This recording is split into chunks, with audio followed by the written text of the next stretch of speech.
Style takes too long. I can't fit anything. I have nothing in this closet. Oh, I'll just stay home. I need to purge my closet. Oh, but not that dress. Yo, Taylor here. If you ever thought to say one of these phrases, then this show is for you. Join me at the Style Table, where we'll have candid and fun conversations about real women's style issues and wardrobe dilemmas. We will discuss solutions and ideas that will give you a big sigh of relief. You'll learn ways to save money, make money, and enrich the lives of others with the clothes in your closet. We're going to take the stress out of your style.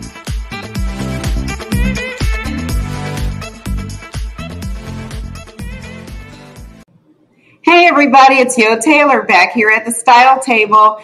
I am here with Lisa Braithwaite. She is a public speaking coach, author, and consultant. She is here to talk to us about her business and her style, which is very unique. Lisa, welcome to the show. Thank you. So tell us about let's start with public speaking. How do you show up, and how do you help others feel confident in their individual style? Well, for me, as a coach and also as a person who believes in being 100% aligned and authentic, it's impossible for me not to show up as who I really am. And I discovered a long time ago that it was not going to work out for me to show up at my corporate training gigs in a suit and, little tiny conservative earrings and bland colors. I just knew that wasn't going to work for me. And I just took a chance. I just took a chance and started showing up 100% as myself and who I want to be. And what happened is that clients started finding me, and they'd go to my website and they'd see all the weirdness, and they would go, you're the one we want. So I realized that, and I'm sure a lot of us as we get older, I'm 57 now. So a lot of us as we get older, we start to realize it's just not worth it to try to be something you're not. But I started my business 17 years ago. So I was 40 when I started my business. And I was still evolving and emerging. So with my clients now, a lot of my clients come to me because they want to break out of that shell. They want to break out of that kind of fear of showing up as 100% who they really are and fully aligned with all of their attitudes and beliefs and behaviors. And they come to me and I help them do that, as well as create an engaging presentation. Wow. And I think that's awesome because there's so many different views on it, especially post-pandemic, as to what is considered professional. But you don't know what a company, a corporation, a business, an organization is looking for when they want someone to come and speak. And to be able to show up as your true, authentic self with your unique style, that sets you apart. And that probably might even get you more business. Would you say? Yeah, I would say that it gets me the kind of business I want, if that makes sense. Yeah. The people who are attracted to me because of what I teach and what I represent are the people I want to work with. Mm-hmm. So if somebody came to me and said, well, we would love to come and have you do a training for our team, but we're going to want you to tone it down a little bit, that would not be a good fit for me, because so much of what I teach is about ditching perfection and creating connection, speaking up for change.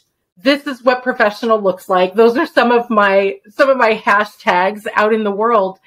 And I can't go into a training. I can't sit with a client and say, look, you need to show up 100%.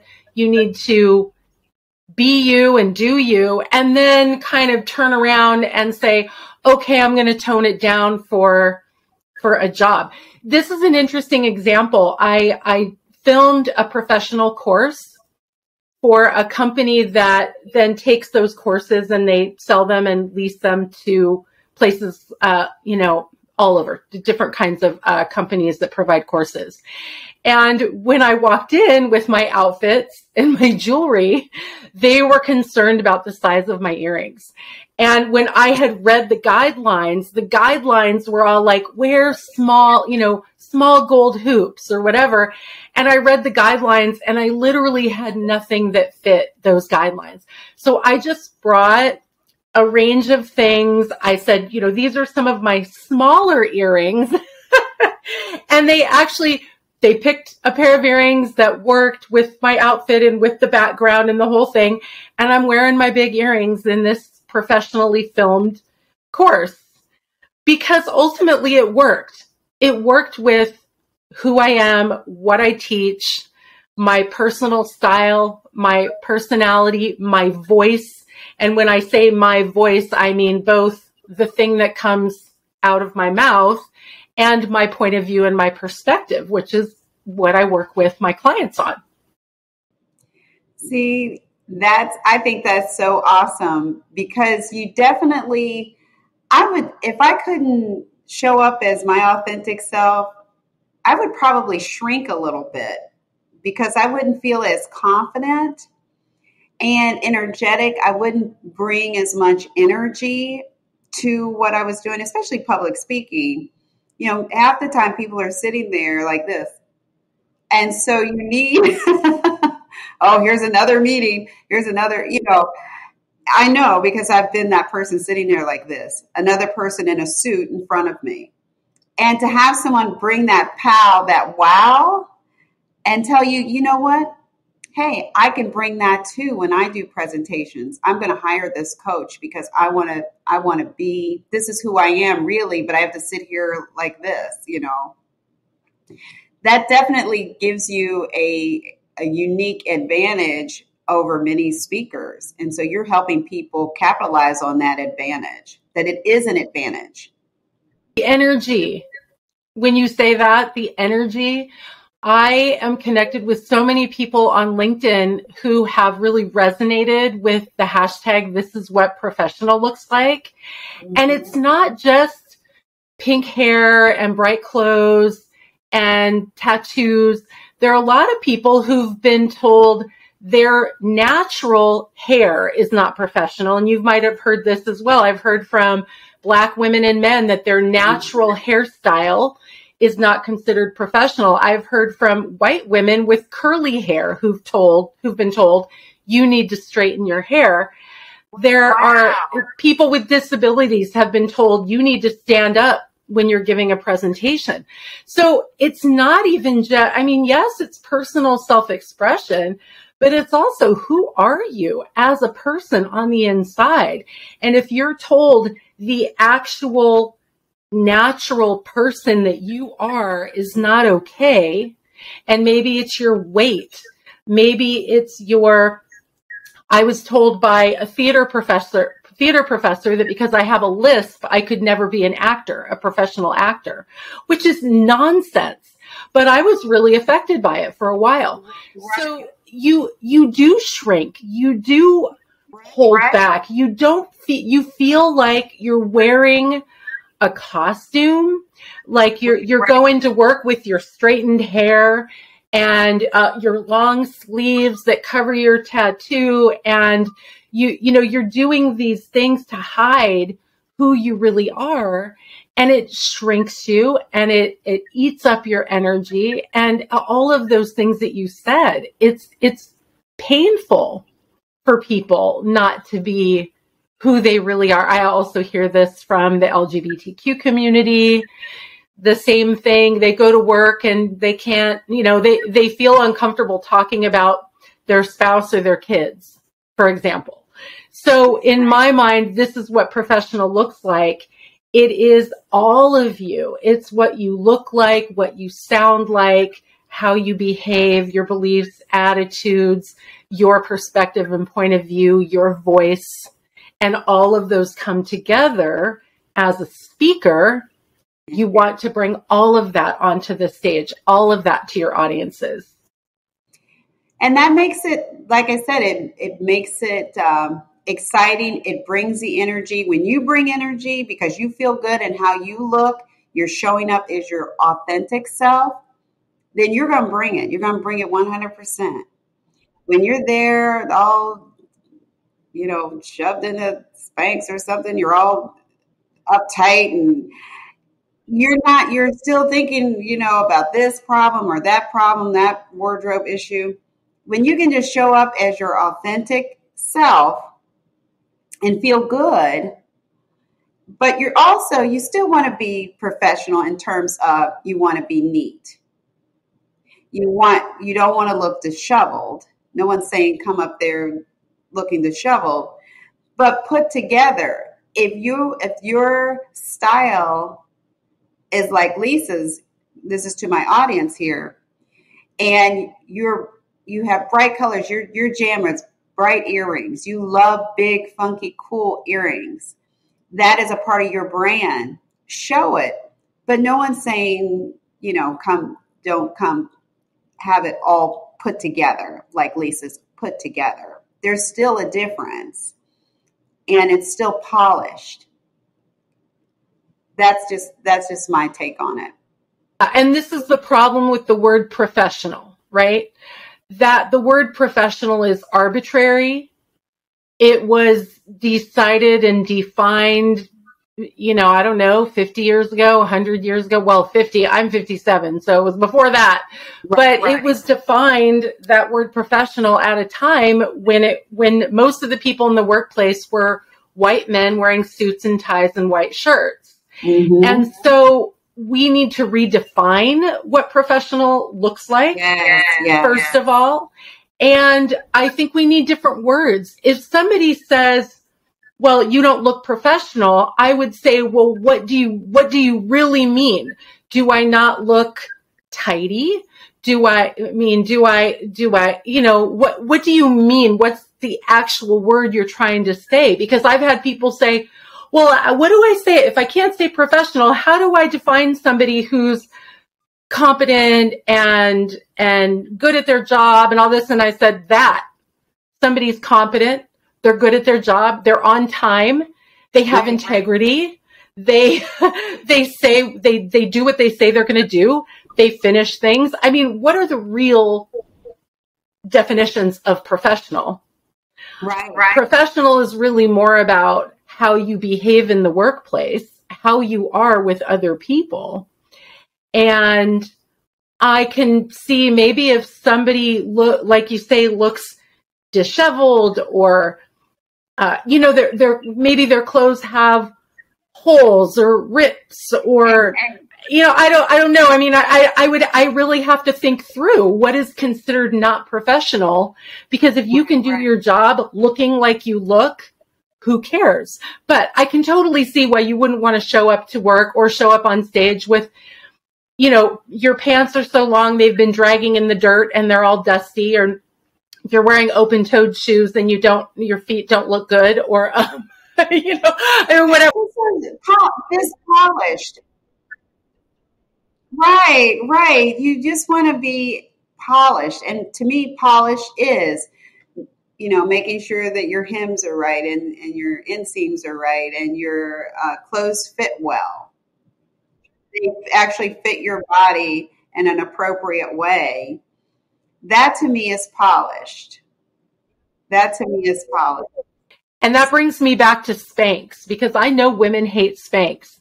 And one of the things that has changed over the course of the pandemic is that women are dumping the Spanx. But my argument has always been, if you need Spanx to fit into your clothes, buy bigger clothes. Buy clothes that fit your actual shape. Don't try to fake a shape and then put clothes over a shape that's not really you. And I'm chubby. It is what it is. And so I don't try to squeeze myself into tight clothes. I just wear clothes that are flattering to my shape that is my real shape that I have. See, now my take with the Spanx is if you are, because I always say there's a small and then a Spanx small, medium, then Spanx medium, because you're just right there. You're so close. And as long as you're not going to go to a buffet, go ahead and put the Spanx on and put that dress on. Just make sure the Spanx, the one you buy, fits appropriately. Whatever body shaper you have, make sure it's going to fit appropriate, because that is also a part of getting dressed. It's making sure that your shapewear fits you appropriately to help translate that in that outfit. So it translates the way you want it to. Yes, that's a good way to put it. But the other thing that I will say as a speaker, if you're uncomfortable in your clothes, if you're uncomfortable in your shoes, and shoes are another thing that have changed over the course of the pandemic. Some of my speaker friends are wearing beautiful dresses on stage with sneakers, you know? And so here's the thing.